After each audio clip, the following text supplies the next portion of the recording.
Michael's legs gave out, and he dropped to his knees. His son, the son he thought he had lost, the son he thought had moved on without him. Tears burned in his eyes, his chest tightening so much it hurt. How are you here?" His voice cracked, barely holding together. The boy glanced at the man standing behind him. "He found me. He helped me." Michael looked up, his vision blurred with emotion. The man gave a small nod. "I've been keeping him safe," he said simply. "But he's been waiting for you." Shock stood frozen, taking in everything. He had expected a lot of things tonight, but not this. Michael reached out, his hands trembling. His son didn't hesitate. He stepped forward and wrapped his arms around him, holding on tight. Michael buried his face into his son's shoulder, his whole body shaking. "I'm so sorry," he whispered. I thought you were gone." His son held him tighter. "I never stopped looking for you." Shock let out a slow breath, his chest heavy. He had thought tonight was about helping a man find closure. He hadn't realized it was about bringing a family back together. And just like that, everything changed. Michael held his son tightly, afraid that if he let go, this moment would disappear like a dream. His chest rose and fell in uneven breaths, his mind still struggling to process everything. The past few years had been filled with nothing but loss, regret, and loneliness. He had convinced himself that his son had moved on, that there was no place for him in his life anymore. But now, here he was, thin, tired, but alive, and waiting for him. Shock stood quietly, watching the reunion with a mix of emotions. He had seen a lot in his life, but this was different. This was real. This was something deeper than just a man finding shelter. It was about finding something he thought was gone forever. Michael finally pulled back slightly, holding his son's face in his hands, his fingers trembling. "How long have you been here?" he asked, his voice raw. His son glanced at the man beside them. "A while. I tried to find you. I looked everywhere. When I found out the house was still in your name, I figured maybe you'd come back someday." His voice wavered slightly, his eyes filled with emotions he had been holding in for far too long. "I didn't want to leave in case you did." Michael swallowed the lump in his throat, guilt washing over him like a wave. His son had been waiting in an empty house, surviving however he could, hoping for something Michael had almost given up on himself. The man who had been watching them finally spoke again, his tone calm but firm. "He's strong, but he shouldn't have been on his own this long." Michael wiped at his eyes and looked at the man, really seeing him for the first time. "Why did you help him?" The man gave a small shrug. "Because I've been where you are. And sometimes people need a hand before they can stand on their own again." Shock nodded slightly, understanding that more than most. Life was unpredictable. Sometimes it knocked you down so hard that getting back up didn't seem possible. But it was. And right now, Michael had a second chance in front of him, one that not everyone got. Michael took a deep breath, then turned back to his son. "I'm not leaving you again," he said, his voice steady. "I don't care what it takes. We're going to fix this. Together." His son nodded, relief flashing across his face. It wasn't going to be easy. There were still struggles ahead, but for the first time in years, they weren't alone. Shock clapped Michael on the shoulder, a small smile tugging at his lips. "Looks like you've got a home after all, bruv." Michael let out a shaky breath, glancing around the house. It wasn't just walls and a roof anymore. It was something more, something worth fighting for. As they stepped outside, the cold air didn't feel as heavy anymore. The night was still dark, but for the first time in a long time, Michael saw a way forward. And with his son beside him, he knew this was only the beginning. The cold wind whispered through the busy streets, carrying the distant sounds of honking cars and hurried footsteps. People rushed past, wrapped in thick coats, lost in their own worlds. But in the middle of all this movement, one man sat still.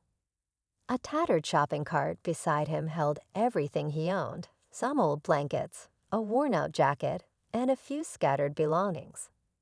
His face, lined with hardship, told a silent story of struggles no one cared to hear.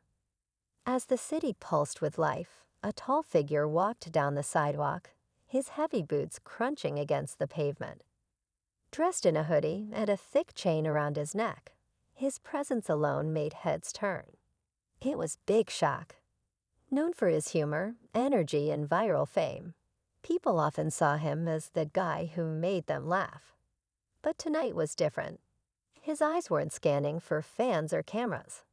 He was just walking, lost in his own thoughts, until he noticed the man sitting in the cart. Something about him made Shock slow down. Maybe it was the way the man stared blankly ahead, like he had given up. Maybe it was the fact that everyone else walked past him like he was invisible. Shock stopped a few steps away, watching as the man shivered, pulling his thin coat tighter around himself. A feeling stirred inside him, something deep, something he couldn't ignore. For a moment he hesitated.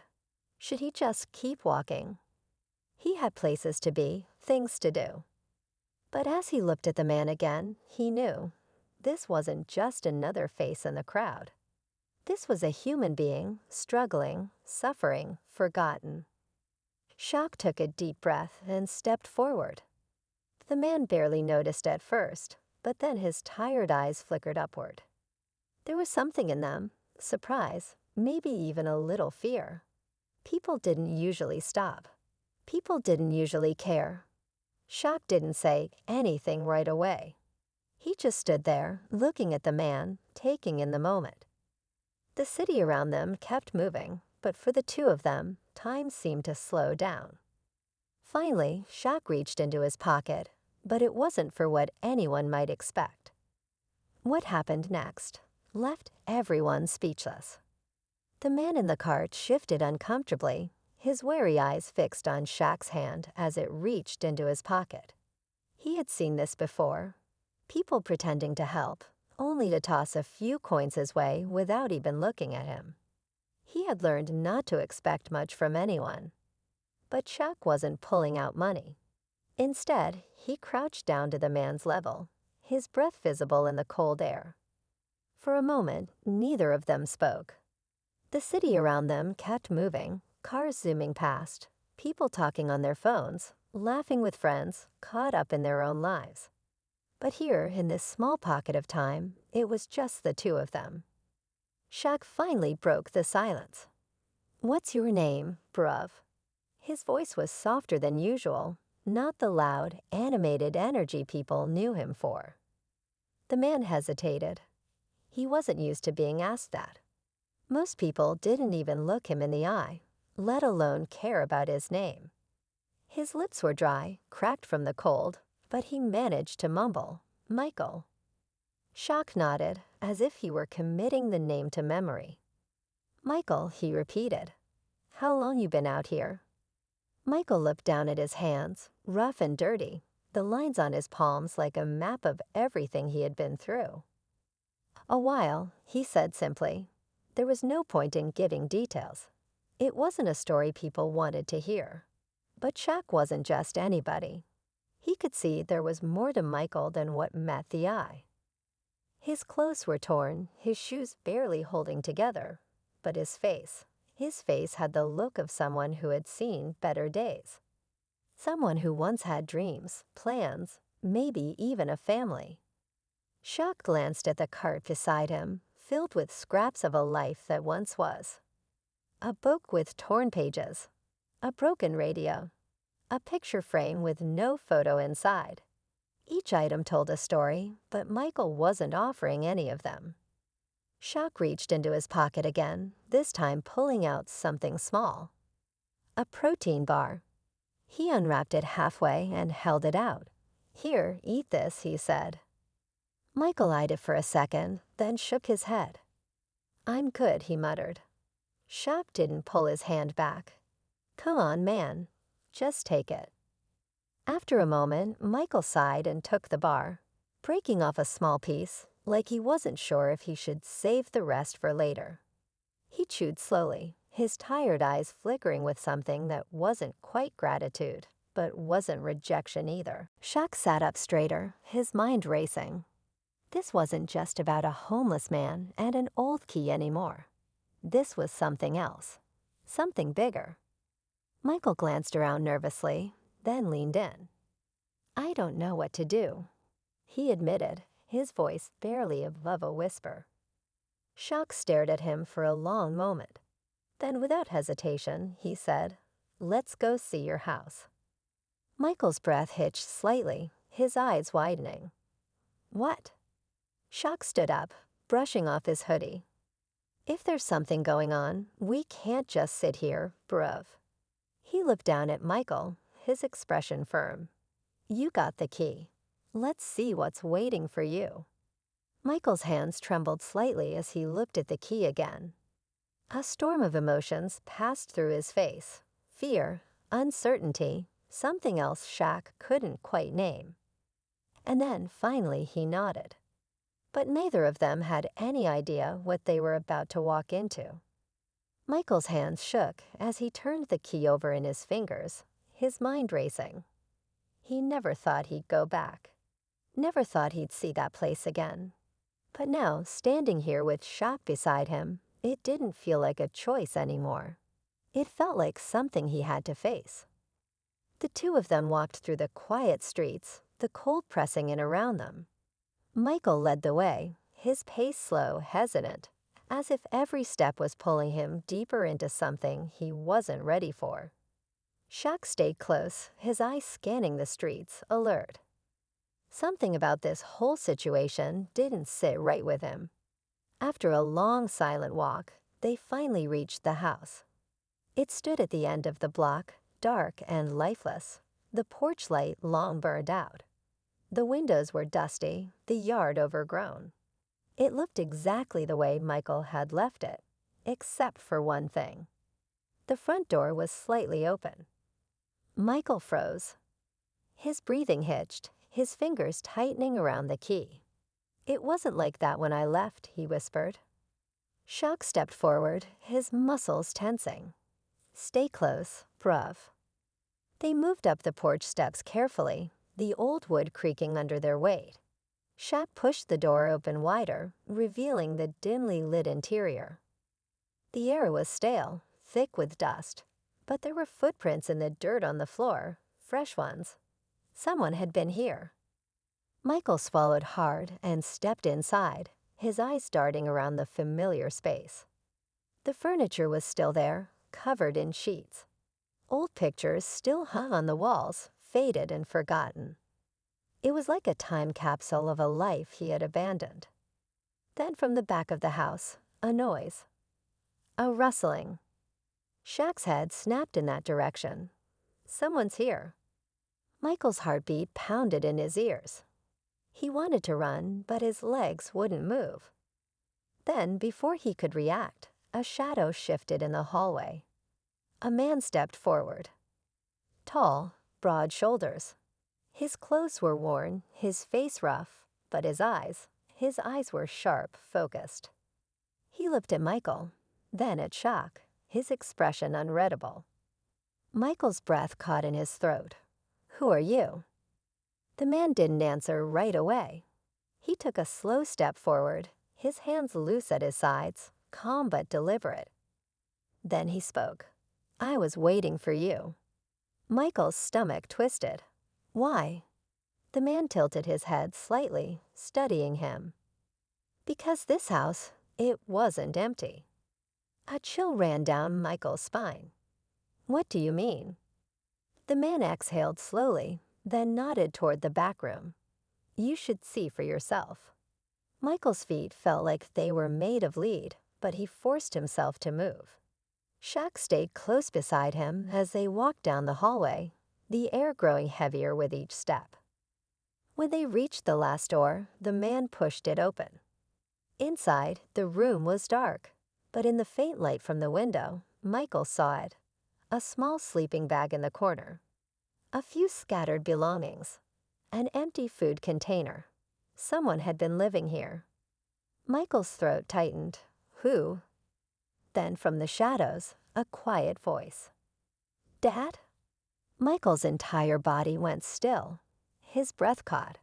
He turned sharply toward the sound, his heart hammering against his ribs. And then, out of the darkness, stepped a boy.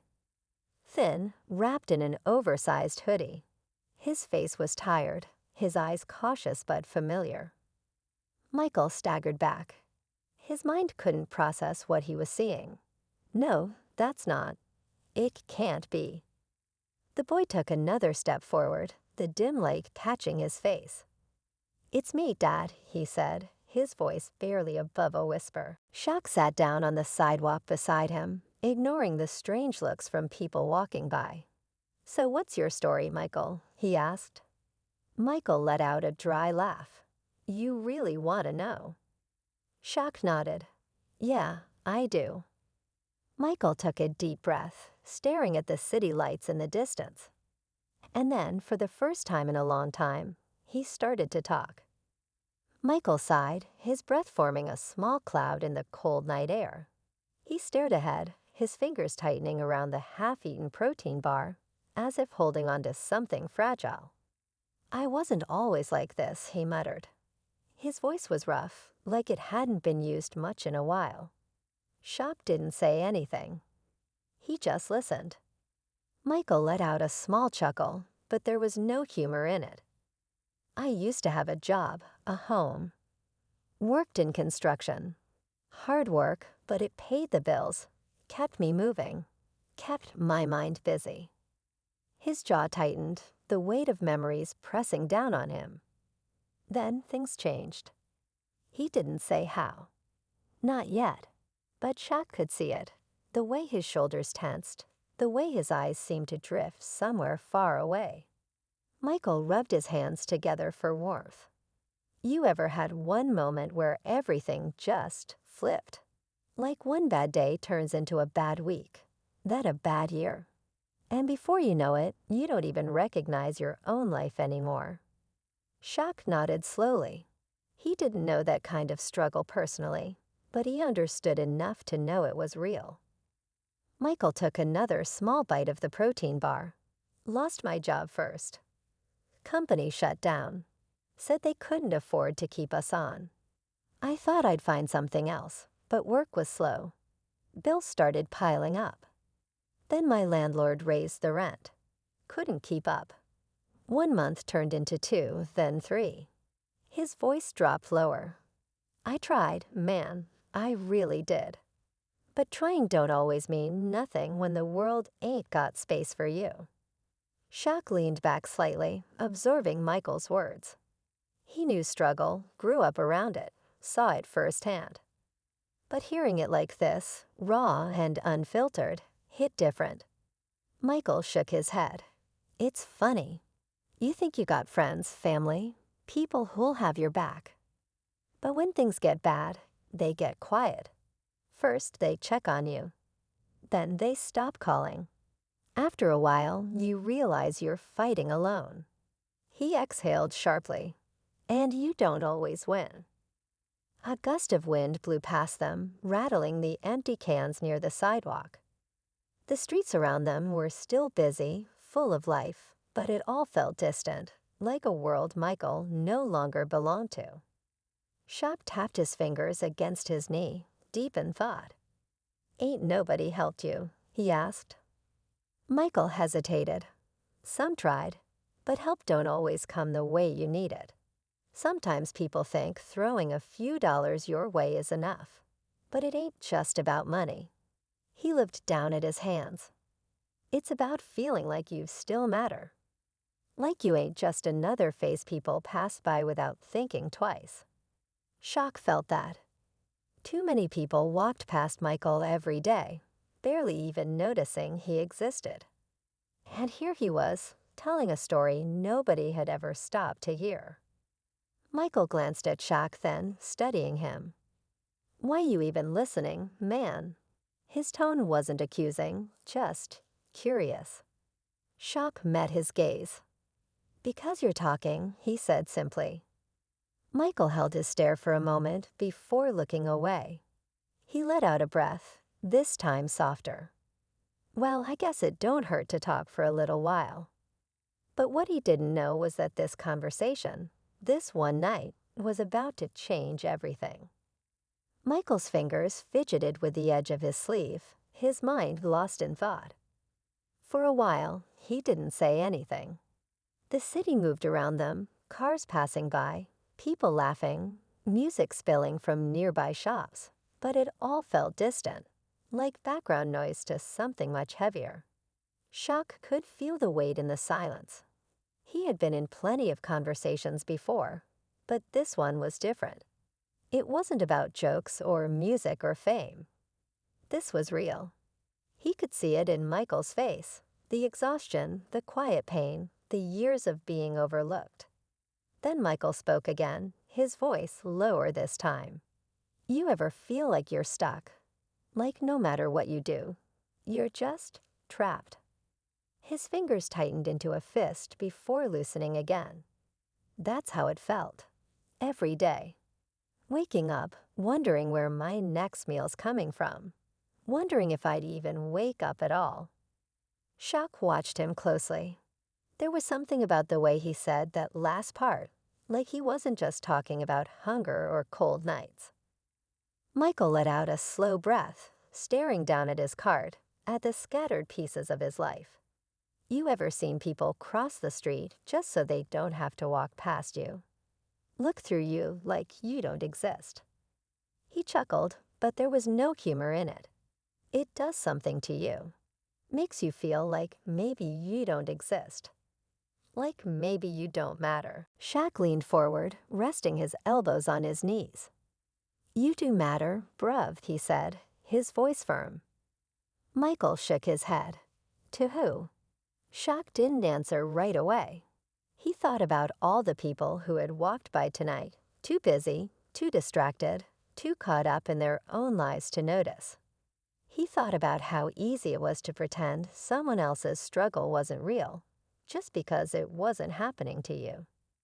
Then something shifted in Michael's expression, like he had just remembered something, or maybe made a decision right then and there. His hands trembled slightly as he reached down into his cart, moving aside the old blankets and worn-out clothes. He pulled out something small, something wrapped in a cloth. His fingers hesitated over it before unwrapping it slowly. Shaq's breath hitched slightly when he saw what it was. It wasn't money. It wasn't food. It wasn't some old, forgotten possession. It was a small silver key. Michael held it up between his fingers, turning it over under the glow of a nearby streetlight. "This used to open my front door," he murmured. His voice was distant, like he was speaking more to himself than to Shaq. "I kept it, even after everything. Even when I had nowhere to go, nothing left. I kept it." He let out a shaky breath. "I don't even know why." Shaq swallowed, feeling the tension in the air thicken. It wasn't just about the key. It was about what it meant. About the life Michael had lost. About the part of him that still hadn't let go. Michael's fingers tightened around the key. You ever hold on to something so long, even when you know it's useless? Just because letting go feels worse. Shaq didn't answer. He didn't have to. Michael exhaled, looking down at the key one last time. Then slowly he stretched out his arm, gripping it between his fingers like he was about to drop it, like he was about to let it all go. Shaq's chest tightened. His heartbeat picked up. He didn't know why, but something told him. Whatever happened next, it was going to change everything. Michael's fingers hovered over the edge of the cart, the small silver key dangling between them. The wind picked up slightly, brushing against his worn-out jacket, as if urging him to let go. His grip loosened just a little, and for a split second, It seemed like he was ready to drop it, ready to leave the last piece of his old life behind. But then, at the very last moment, his hand clenched. He pulled the key back toward him, staring at it like it held some kind of answer he couldn't quite figure out. His breathing was uneven. His eyes locked onto the tiny piece of metal, as if it carried the weight of every mistake, every loss, every moment that had led him here. Chuck noticed the change in his face. This wasn't just hesitation. This was something deeper, something heavier. "Michael," he said carefully, his voice steady. "What is it, bruv?" Michael swallowed hard, shaking his head. "I can't," he muttered under his breath. "I can't just let it go." His fingers gripped the key so tightly now that his knuckles turned white. Chuck leaned in, watching him closely. "Why?" he asked. "What's really keeping you holding on to it?" Michael's jaw clenched.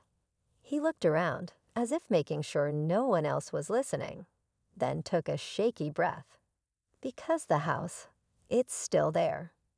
Chuck frowned slightly, confused. "What do you mean?" "I thought." "I mean it's still mine," Michael cut in, his voice low. "Legally. On paper. I never sold it. Never lost it to the bank. I just walked away." He let out a weak chuckle, shaking his head at himself. "I left before they could take it. Before I had to see it empty. Before I had to watch it become something that wasn't mine anymore." Chuck felt something shift in his chest. This wasn't just about losing a home. Michael had been carrying the weight of this choice for years. A house still standing, waiting, abandoned, yet still his. Michael exhaled, his hands gripping his knees. "You don't get it, man. If I go back, if I see it now, after everything, I don't know if I can handle it." His voice cracked slightly, the vulnerability breaking through despite his best efforts to hold it back. Chuck stayed silent for a second, letting the words settle. He could see it now, the real conflict, the real thing that had been keeping Michael stuck. It wasn't just about survival. It was about the past, about facing what was left. Then Michael's eyes darted up suddenly, a flicker of something else passing through them. Fear. Chuck noticed immediately. "What is it?" Michael hesitated, then let out a shaky breath. "I'm not the only one who knows it's empty." Chuck's stomach tightened. "Who?" Michael's hands fidgeted again, his voice dropping lower. "Some people, they've been watching it, waiting. I think they know I still got the key." He swallowed hard. "And I don't think they're planning to wait much longer."